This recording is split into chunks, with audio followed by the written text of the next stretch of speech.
Assalamualaikum warahmatullahi wabarakatuh. Waalaikumsalam warahmatullahi wabarakatuh. Sebelumnya izinkan kami untuk memaparkan materi kami, yaitu dari mata kuliah basis data, materinya tentang normalisasi dalam basis data. Sebelumnya perkenalkan kami, saya Billy Rodia dan ini dengan saya Rizky Habibi. Di sini ada Rizky Aryadinata, di sini ada Said Alin Alfian, dan yang terakhir ada Julian Krisman. Oke, selanjutnya di sini kita langsung saja masuk pada materi yang pertama, yaitu kepada Rizky Habibi dipersilakan. Baik, di sini apa itu normalisasi data dalam basis data? Normalisasi data merupakan proses pengubahan data ke dalam bentuk standar atau normal agar mempermudah pengolahan dan analisis data. Untuk apa sih gunanya normalisasi data itu? Normalisasi data itu gunanya untuk mengurangi redundansi atau pengurangan data yang akan memakan lebih banyak ruang penyimpanan. Nah, hasil dari proses normalisasi ini adalah berupa himpunan-himpunan data atau tabel-tabel dalam bentuk normal dan berdiri sendiri.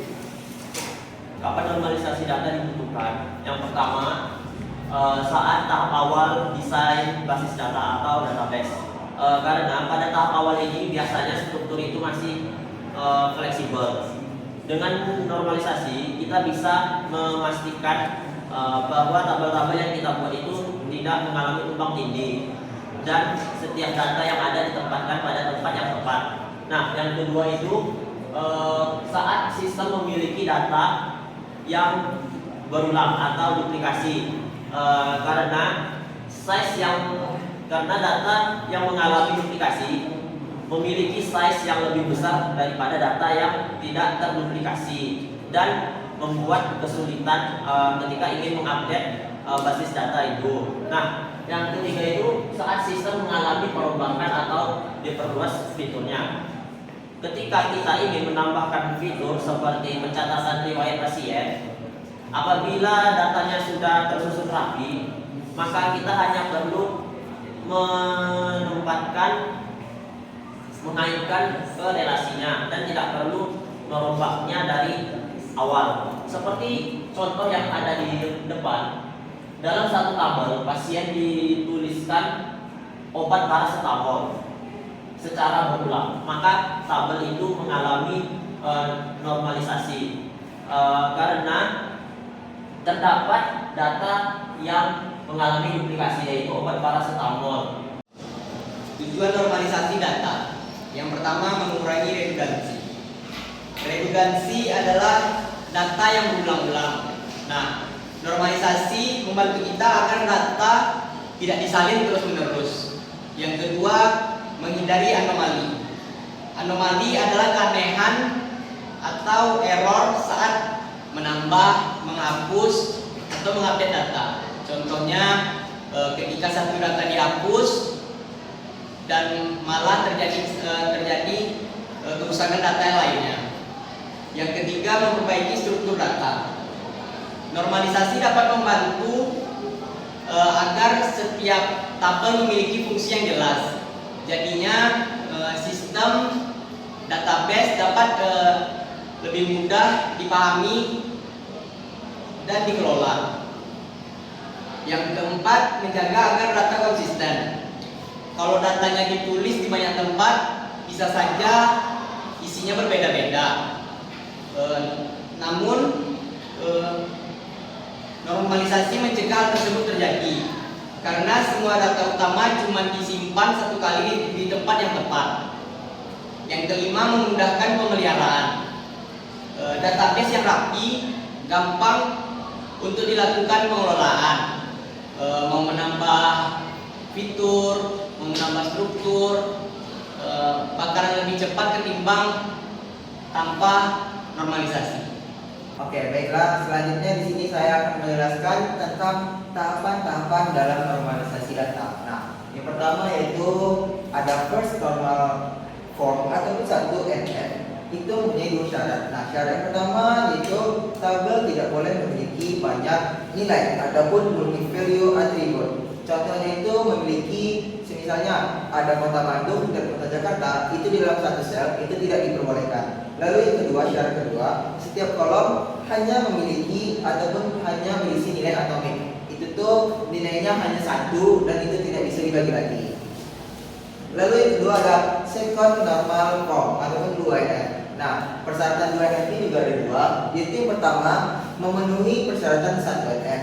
Lalu yang kedua yaitu semua atribut primary key secara utuh memiliki functional dependency pada primary key-nya sendiri. Nah, ibaratnya tuh non primary key itu harus bergantungan kepada primary key tersebut. Lalu yang ketiga ada third normal form, yaitu syaratnya juga ada dua. Yang pertama memenuhi persyaratan 2NF. Lalu selanjutnya syarat kedua itu tidak ada atribut non primary key yang memiliki ketergantungan terhadap atribut non primary key. Yang ini atribut non primary key itu tidak boleh bergantungan kepada non atribut primary key yang lainnya. Lalu selanjutnya yaitu yang terakhir ada BCNF ataupun Boy's Code Normal Form. Nah, di sini BCNF mewajibkan setiap kolom dalam tabel hanya bergantung pada satu primary key dan tidak ketergantungan pada yang lainnya. Nah, di sini juga BCNF bertujuan untuk mengatasi anomali yang tidak bisa diatasi oleh 3NF. BCNF juga bisa dikatakan ini adalah lanjutan dari 3NF. Oke, di sini kita akan membahas contoh normalisasi data pada database. Nah, kita memiliki di sini normal form atau biasa dikenal dengan UNF, yang mana kita akan mengubahnya menjadi first NF dengan cara menambahkan teks data baru. Nah, bisa kita lihat di sini pada normal form tabel ini terdapat ID pasien, nama, alamat, riwayat penyakit dan juga obat. Nah, aturan dalam mengubah sebuah normal form menjadi first normal form itu yang pertama, pada baris data tersebut tidak boleh ada yang multi-value dan juga tidak boleh ada yang bersifat komposit atau harus atomik dan tunggal. Nah, yang bersifat multi-value di sini itu terdapat pada kolom riwayat penyakit, yang mana di sini pada baris Andi itu terdapat dua value, yang pertama demam dan batuk, dan juga pada kolom obat itu terdapat dua value juga, yaitu paracetamol dan juga OBH. Nah, kita akan mengubahnya dengan cara menambahkan baris baru untuk riwayat penyakit dan obat yang multi-value tadi, dengan contoh seperti ini. Jadi Andi untuk demam hanya satu baris, dan obat paracetamol hanya satu baris, untuk batuk hanya satu baris, dan OBH hanya satu baris. Selanjutnya kita akan mengubah dari first normal form menjadi second normal form. Di sini kita akan memecah tabel agar tidak ada data yang memiliki nilai yang sama. Nah, kita akan lihat pada contoh data first normal form tadi. Itu terdapat ID pasien, nama, alamat, penyakit, dan juga obat.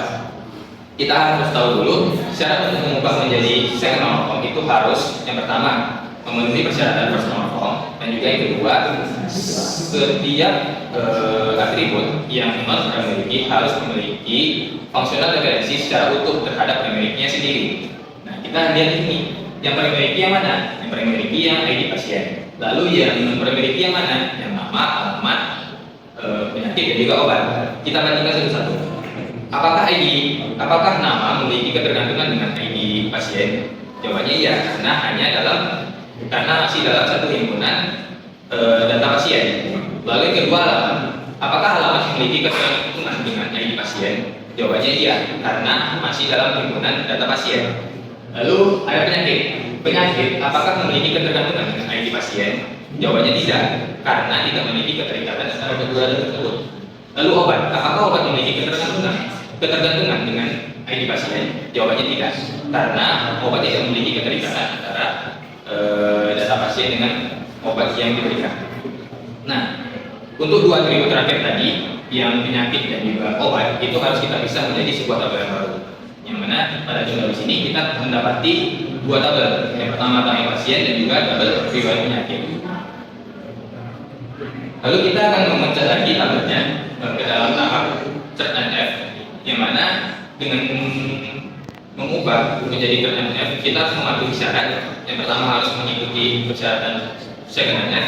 Lalu pada persyaratan kedua, setiap atribut non primary tidak boleh memiliki ketergantungan dengan atribut dan tidak memiliki yang lainnya.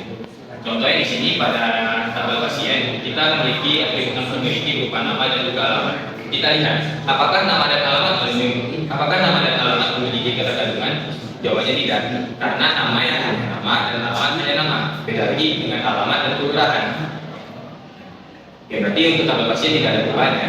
Lalu untuk tabel riwayat penyakit, kita memiliki penyakit dan juga obat sebagai atribut dan memiliki. Kita lihat di sini, apakah penyakit dan obat memiliki ketergantungan? Ketergantungan, jawabannya iya. Karena untuk menentukan obat kita harus tahu penyakitnya dulu, dan untuk menentukan penyakit dan untuk memberikan obat kepada pasien kita harus tahu penyakitnya terlebih dahulu. Berarti untuk penyakit dan obat memiliki ketergantungan di dalam satu tabel. Nah, ini harus kita pisah menjadi tabel yang berbeda. Maka di sini kita memiliki contoh, ada tabel pasien, tabel riwayat penyakit, dan juga tabel obat. Baiklah, hanya itu saja dari kelompok kami. Mungkin dari sini teman-teman ada yang belum mengerti. Kita bisa lanjut kepada sesi tanya jawab. Mungkin teman-teman di sini ada yang ingin bertanya. Saya ingin bertanya, apa yang dimaksud dengan functional differency? Oke, baiklah, di sini saya akan menjawab pertanyaan dari Noer. Apa itu functional differency? Functional differency merupakan keterikatan antara suatu atribut dengan atribut lainnya, yang mana pada atribut A akan menentukan nilai dari atribut B. Pada contoh tabel kami memiliki atribut obat dan juga atribut penyakit. Dengan keterikatan, obat ini diberikan berdasarkan penyakit yang dialami oleh si pasien. Seperti itu. Oke, selanjutnya penutupan. Sebelumnya terima kasih kepada Noel yang telah memberikan pertanyaan dan juga kepada Jurgen yang telah memberikan jawaban. Semoga jawaban dari Jurgen itu dapat menjawab dari pertanyaan dari Noel ya. Oke, baiklah, kami tutup. Sekian dari kami. Apabila ada kesalahan mohon dimaafkan. Assalamualaikum warahmatullahi wabarakatuh. Waalaikumsalam warahmatullahi wabarakatuh.